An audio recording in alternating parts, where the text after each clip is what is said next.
Canada has made a bold decision that could reshape the balance of trade in North America. In an unexpected twist, Ottawa has effectively turned off the export tap, keeping its steel within its borders rather than sending it south to the United States. This move has sent shockwaves through the U.S. economy, particularly in Detroit, where manufacturers are feeling the brunt of the new tariffs on steel and aluminum. The question now is, will this decision permanently alter the trade dynamics, or is it just a temporary disruption? The catalyst for this shift was President Donald Trump's imposition of new tariffs, 30% on steel and aluminum imports, which was intended to protect American industries. However, Canada's response has been anything but cautious. Ottawa's decision to prioritize domestic consumption of steel products is a direct challenge to Washington's tariff strategy, and it has taken the U.S. by surprise. The steel products that were once flowing freely to the U.S. will now be diverted to support Canada's own industries. This strategic move was not made in haste. In fact, the seeds for this decision were sown years ago, when the U.S. imposed additional tariffs on steel and aluminum, citing its growing trade deficit. At the time, Canada did retaliate with tariffs of its own, targeting products like whiskey, pickles, and lawnmowers, but it held off on taking drastic action. Now, however, Ottawa has taken a decisive step, putting its own steel industry first. Steel products such as sheet metal, profiles, pipe, and automotive-grade cold-rolled coils produced at Canadian facilities will now be prioritized for domestic use. Exports to the U.S. will be limited, with quotas reduced and in some cases eliminated altogether. This decision could have significant implications for U.S. industries that have come to rely on Canada's steel.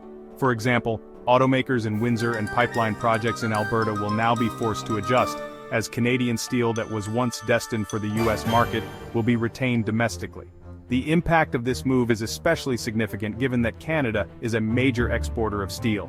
In 2022, Canada produced 14 million tons of hot steel products, of which 5.5 million tons were sent to the U.S., generating significant revenue. With U.S. tariffs making these exports unprofitable, Ottawa is betting that the domestic market can make up the difference.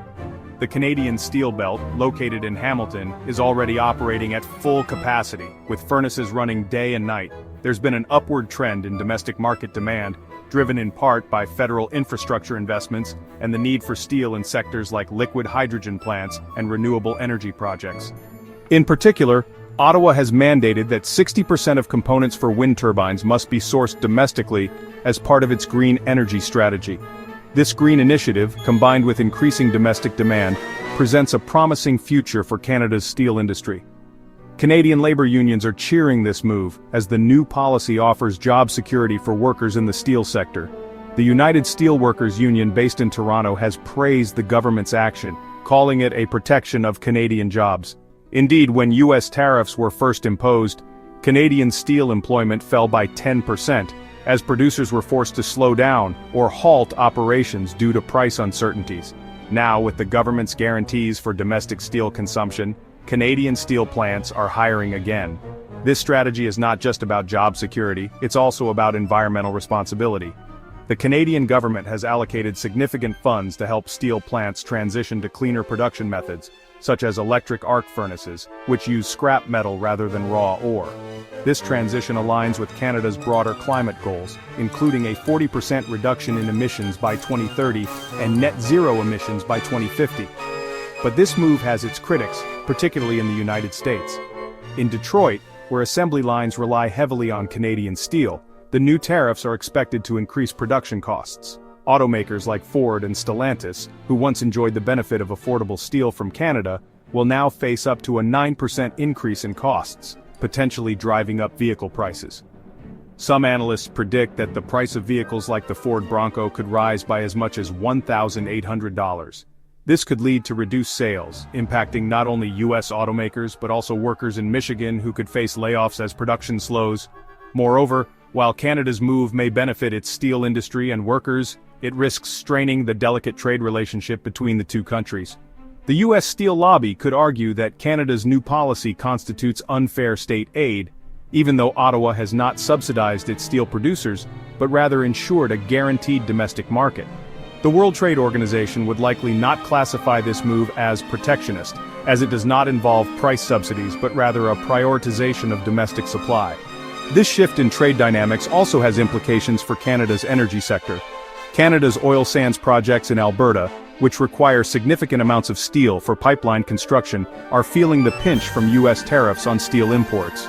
To counter this, Canada has introduced a domestic steel pipe priority policy, which stipulates that federal funding for pipeline projects will only be available if the steel used is sourced domestically.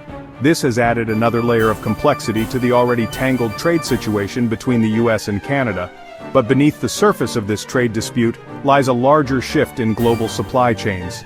The COVID-19 pandemic taught Canada a valuable lesson about the importance of shorter, more secure supply chains. As the U.S. tightens its grip on imports, Canada is strengthening its domestic production capabilities, ensuring that steel and other essential goods are sourced locally. This shift is part of a broader trend toward domestic-first policies, where countries are increasingly looking to secure their own supply chains and reduce reliance on foreign markets.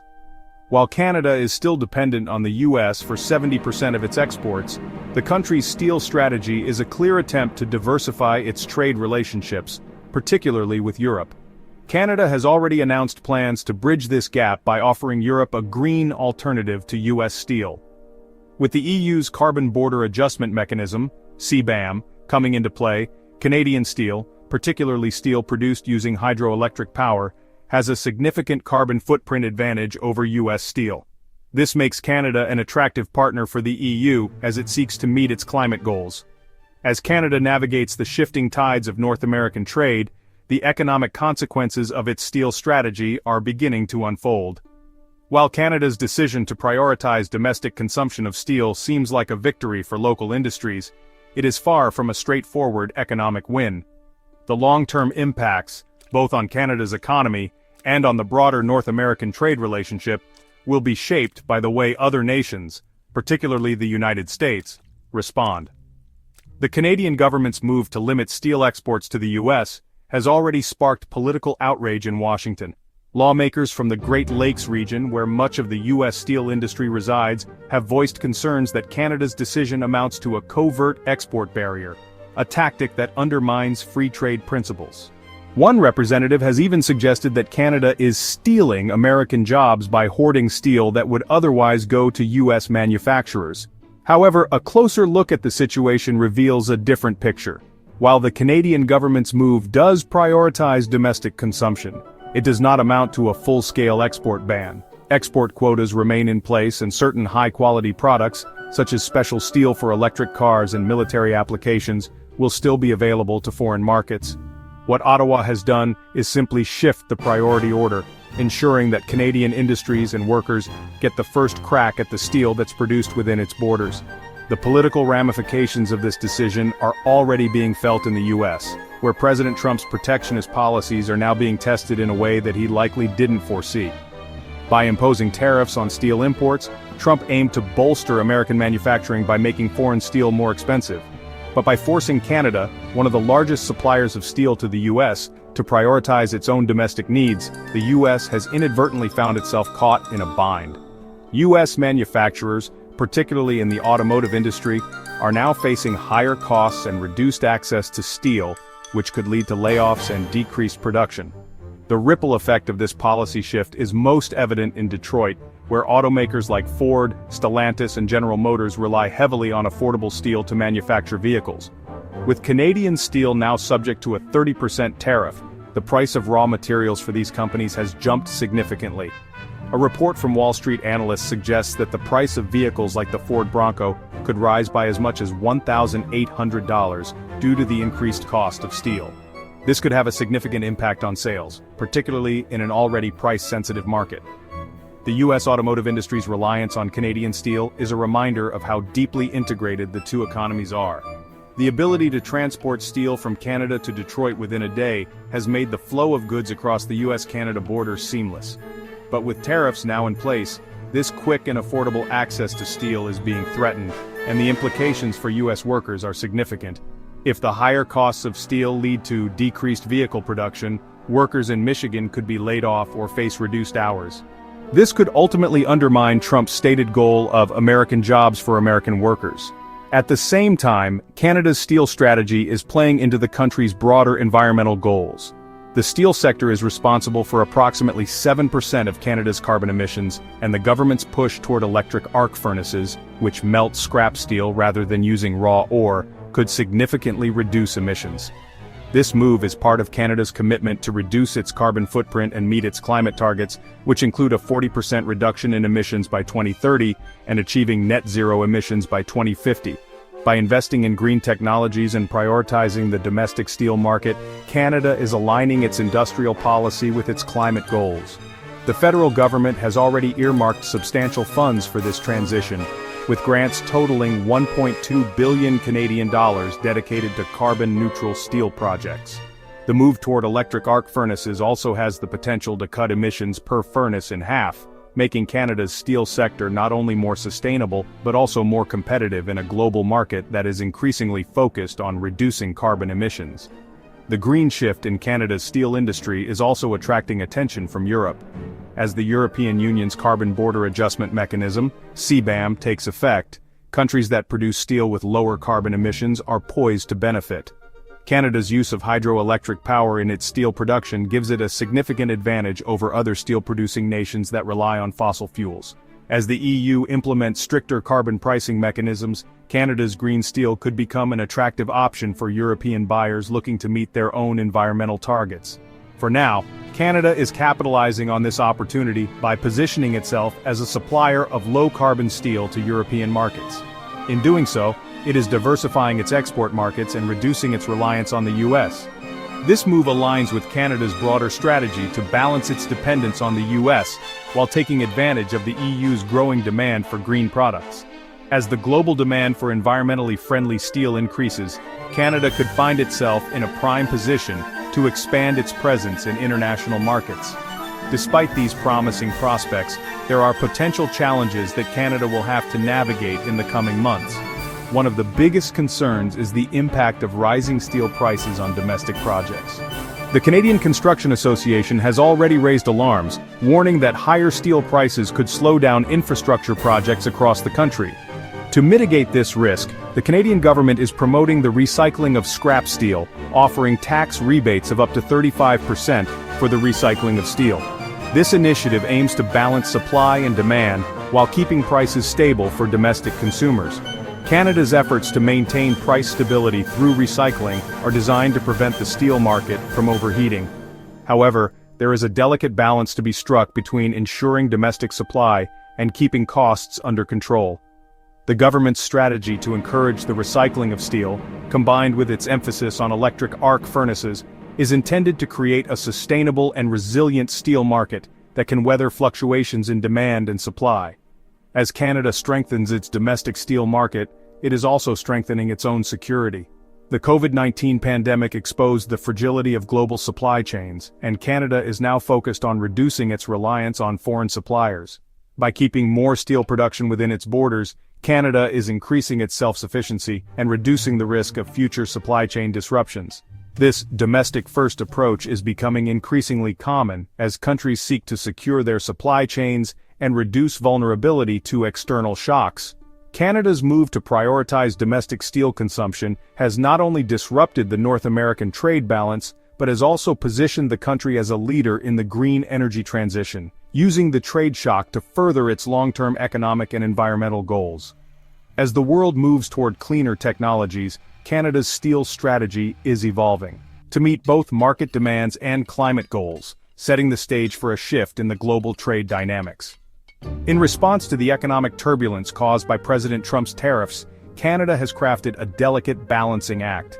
Between protecting its workers, advancing green energy initiatives, and diversifying its international trade relationships, Ottawa's decision to prioritize domestic steel production while continuing phased exports to selective markets has allowed the country to hold leverage over the U.S. without fully severing ties with its southern neighbor. The Canadian government has made it clear that it is keeping the door open for trade with the U.S. should tariffs be lifted. But the country's newfound domestic focus is being backed by a strong commitment to innovation and sustainability. One of the most significant aspects of Canada's steel strategy is its impact on the defense sector. In the coming year, Canada's military will open tenders for new icebreakers, a critical project requiring large amounts of steel. This is not just any steel, but high-quality, domestically produced material that will contribute to the country's defense and national security objectives. In fact, experts estimate that up to 15% of Canada's defense spending could be directed toward flat steel products, including those used in defense applications like icebreaker hulls. This further emphasizes the strategic importance of steel production for Canada, where national security concerns and economic interests are intertwined. While Canada's steel sector is seeing significant benefits from these policies, there are potential risks associated with an over-reliance on domestic consumption. The government's plan to encourage recycling and reduce reliance on scrap metal imports through tax incentives may alleviate some of these pressures. But the steel market remains volatile. Rising prices could lead to cost overruns in infrastructure projects, a concern raised by industry groups such as the Canadian Construction Association. If prices become unsustainable, large-scale projects like the construction of bridges or energy pipelines could be delayed or scaled back, potentially causing a slowdown in overall economic growth. Nevertheless, Canada's steel policy has successfully positioned the country as a key player in the global steel market, particularly with the increasing importance of carbon reduction, as the EU's carbon border adjustment mechanism becomes a more prominent feature.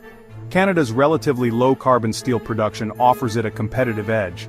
Steel produced using hydroelectric power has a significant advantage over steel produced in other countries that rely on fossil fuels. By aligning its steel industry with the EU's carbon reduction goals, Canada is building a stronger trade relationship with Europe, opening up new markets for its low-carbon steel and positioning itself as a trusted partner in the green energy transition. The ripple effects of this strategy are already visible in the shifting trade dynamics between the US and Canada. While President Trump's protectionist tariffs were intended to benefit American industries, they have inadvertently led to an economic disruption that benefits Canada's steel sector.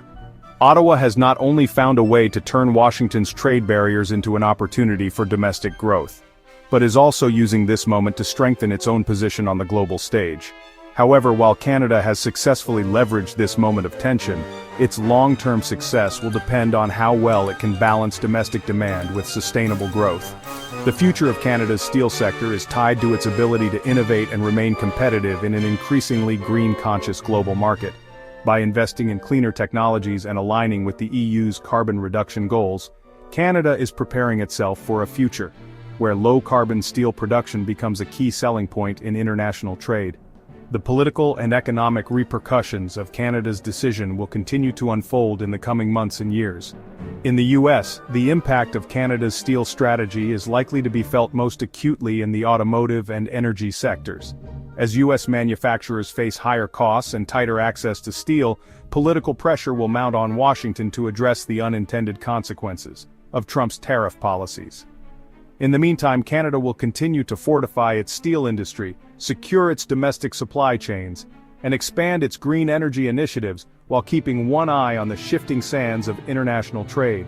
In conclusion, Canada's steel strategy represents a significant shift in the North American trade landscape. By prioritizing domestic consumption and investing in green technologies, Canada has turned a potential trade war into an opportunity to strengthen its economy, protect its workers, and meet its climate goals. The move has disrupted the status quo, forcing the US to reconsider its protectionist policies and pushing Canada toward greater self-sufficiency and environmental responsibility.